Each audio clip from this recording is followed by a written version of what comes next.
how I love to be around you. I'm not scared to take a chance. Yeah, I'm so happy that I found you. Bonjour à tous et à toutes, je suis une nouvelle fois très heureuse de vous retrouver sur Lueur d'éveil avec une thématique qui revient souvent actuellement car c'est celle qui vous tourmente le plus dans les parcours d'âme, comment ne plus s'identifier au concept flamme jumelle. Vous êtes nombreux, alors je peux dire même nombreuses, car je n'ai le retour que de femmes principalement, à prendre conscience que même si ce lien n'est pas une invention et qu'il a certainement un rôle à jouer dans votre vie, c'est le concept en lui-même qui devient un frein. Et je peux vous dire que c'est une très bonne chose, car cela veut dire que vous êtes prêt à passer à l'étape suivante qui vous sortira par la même occasion de la souffrance. De toute façon, même si j'avais une baguette magique et que je pouvais vous certifier que vous êtes dans un parcours de flamme jumelle, vous n'auriez pas d'autre choix que d'aller au-delà du concept, car c'est le chemin de retour à soi, sans attente vis-à-vis de l'autre, qui est la clé ultime. Alors oui, cela demande un effort, mais ce petit effort, qui risque de chambouler un peu votre ego dans un premier temps, vous permettra de faire un bond en avant énorme. Aujourd'hui, je vais vous expliquer dans ce podcast que comme toute dépendance, la période de sevrage est nécessaire. Soyez bienveillant avec vous-même pendant cette période et tenez bon. Toutes les personnes qui me contactent et qui me disent souffrir dans leur parcours me parlent d'addiction. Elles sont accros au concept et n'arrivent plus à s'en libérer. Toute forme d'addiction, même au nom de l'amour, est nocive puisqu'elle vous entraîne dans une spirale de destruction et accentue la souffrance, car qui dit addiction dit grand vide intérieur. Ce qui est particulier dans le concept flamme jumelle, c'est que cette addiction n'est pas abordée de manière équivalente aux addictions habituelles, substances ou autres, parce qu'elle est présentée sur un fond de valeurs hautes. L'amour, le chemin spirituel, l'élévation, etc. Ce qui est vrai dans l'absolu, car il y a derrière cette grande expérience une véritable quête de l'amour inconditionnel et un vrai parcours initiatique. Encore faut-il le démarrer réellement. Alors pour expliquer tout cela, j'ai envie de faire une comparaison. Imaginons que nous parlions d'une addiction à l'alcool. L'alcool permet à celui qui en consomme de manière excessive, c'est-à-dire qu'il en est dépendant, de combler pendant un temps son vide intérieur, le manque d'amour intérieur. C'est d'ailleurs le cas dans toutes les dépendances. Ce qui est particulier avec l'addiction au concept flamme jumelle, c'est qu'elle permet en même temps que la consommation de la substance, le concept, de nourrir le vide intérieur, s'aimer soi-même. Car oui, dans un premier temps, le concept tel qu'il est décrit est bien un parcours de retour à soi et d'éveil de soi, ce qui est une très bonne chose. Le souci, c'est qu'on ne s'arrête pas là, sinon la dépendance au concept ne serait pas très longue. Car on y inclut d'autres substances addictives. L'autre, le jumeau, les étapes, la réunion, la fusion, etc. Si je reviens à la comparaison avec l'alcool, c'est comme si on vous disait « tu es dépendant à l'alcool et pour guérir cela, il va falloir que tu fasses un chemin de guérison pour combler ton vide intérieur et t'aimer davantage. Mais pour y arriver, il faut que tu te focalises sur d'autres substances qui vont t'apaiser temporairement. Mange un peu de sucre, fume quelques cigarettes. Bref, on vous demande de faire ce retour à vous-même en vous alimentant avec d'autres addictions. Comment pouvez-vous imaginer faire ce réel parcours initiatique qui doit vous emmener dans l'amour véritable de vous-même et dans la connexion à quelque chose de plus grand si on vous laisse toujours attaché à des objectifs, des étapes, une personne, etc. Reprenons encore l'exemple de l'alcool. Si vous vous dites « Ok, je dois arrêter l'alcool, je sais au fond de moi que je dois faire ce retour intérieur, mais je sais aussi que je peux avoir accès au sucre et à la cigarette, car quand j'en consomme, l'envie d'alcool n'est plus là. » Qu'allez-vous faire ? Allez-vous céder à la facilité de consommer du sucre et des cigarettes ? Oui, certainement. Allez-vous être à 100% dans votre chemin intérieur ? Non, il y a très peu de chances. Eh bien, c'est exactement le même phénomène avec le concept flamme jumelle. Vous savez que la seule issue est le chemin d'éveil et de retour à soi. Mais on vous promet que si vous cheminez bien, l'autre reviendra. Vous vous réunirez et vous fusionnerez. L'autre et cette perspective de réunion sont comme le sucre et la cigarette. Rien que d'y penser, cela vous soulage temporairement. C'est encore une addiction et vous restez dépendant et attaché.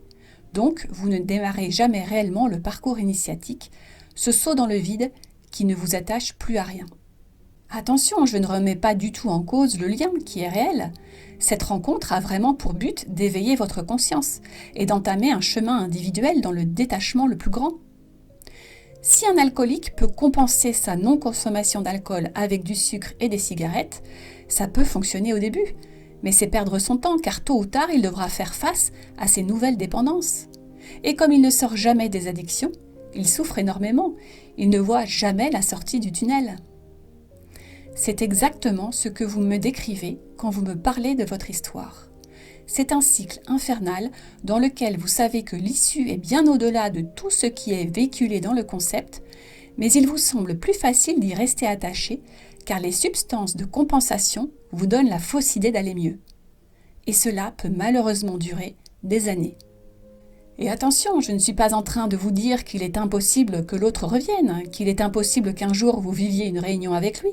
Je vous dis juste que si vous vous focalisez dessus, vous vous trompez de chemin. Un alcoolique qui fera réellement son chemin de guérison intérieure, sans se venger sur d'autres substances, pourra certainement un jour manger du sucre, sans en faire une dépendance. C'est le but de tout chemin d'éveil de soi, ne plus être dépendant de quoi que ce soit.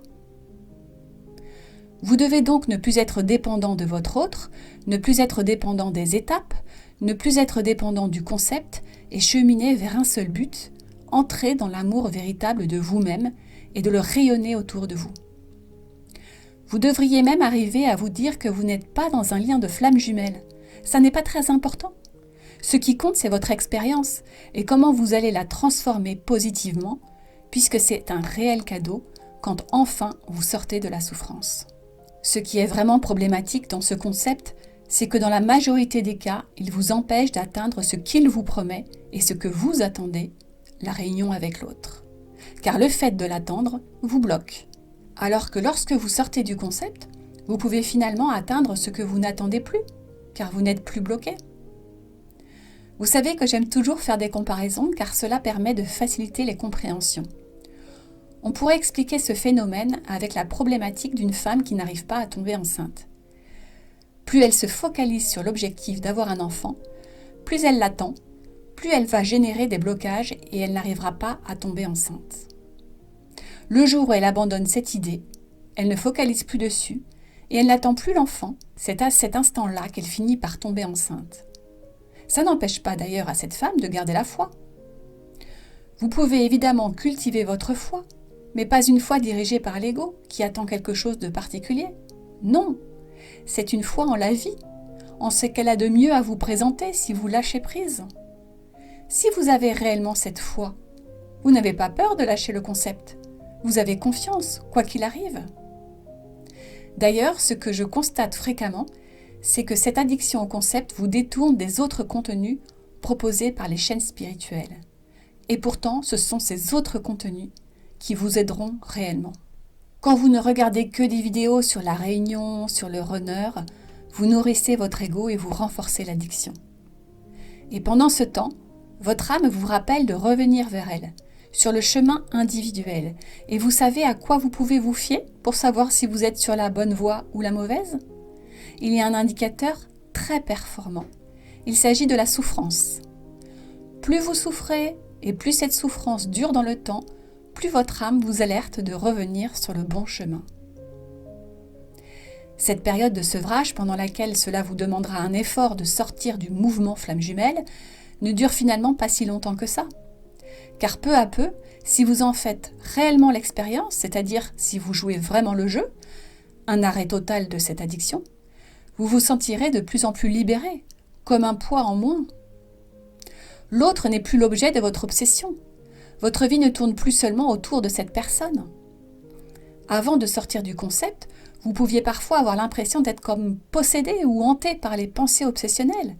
Il y a parfois des personnes qui me parlent d'envoûtement, comme si elles n'étaient même plus réellement maîtres de leur vie. Si vous tenez bon pendant cette période de sevrage, vous verrez que vous en sortirez et que vous aurez même du mal à comprendre comment vous avez pu rester enfermé autant de temps dans ce mouvement. Le lien devient beaucoup plus doux, Il est là, mais il est apaisé. Il n'y a plus d'attente, plus de projection. C'est un lien particulier, puissant, mais ce n'est plus un lien enfermant. Il ne vous empêche plus de vivre votre vie. C'est ça le grand cadeau. Reprendre enfin le pouvoir sur votre vie, tout en ayant tiré les grandes expériences de cette relation. Vous créez votre réalité sans ne plus être dépendant et avec une nouvelle force générée par ce lien. Croyez en vous et faites ce chemin de détachement du concept pour revenir à vous véritablement. Si cela vous semble trop difficile de le faire seul, je peux évidemment vous accompagner. C'est à chacun de savoir saisir les occasions. Si ce podcast résonne en vous, c'est que vous êtes prêt. Si ce n'est pas le cas, il faudra peut-être encore patienter. Chacun doit trouver son rythme. Encore une fois, il n'y a pas de jugement, tout est juste. Mon seul objectif est de vous voir sortir de la souffrance. Car évidemment, quand vous m'appelez et que vous me dites que vous êtes enfermé, que vous tournez en boucle, que ça devient invivable parce que ce sont des obsessions permanentes, je n'ai qu'une envie, c'est de vous montrer la porte de sortie. C'est une évidence pour moi. Donc vraiment saisissez l'occasion. Si ça résonne en vous, c'est que c'est vraiment le bon moment.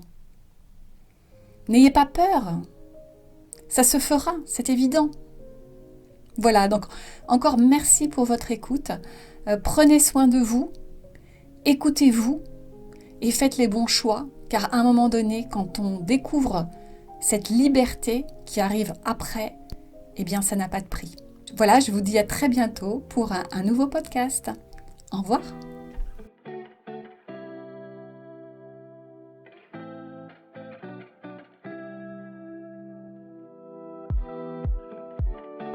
Hold on, baby, I don't dance, but how I love to be around you.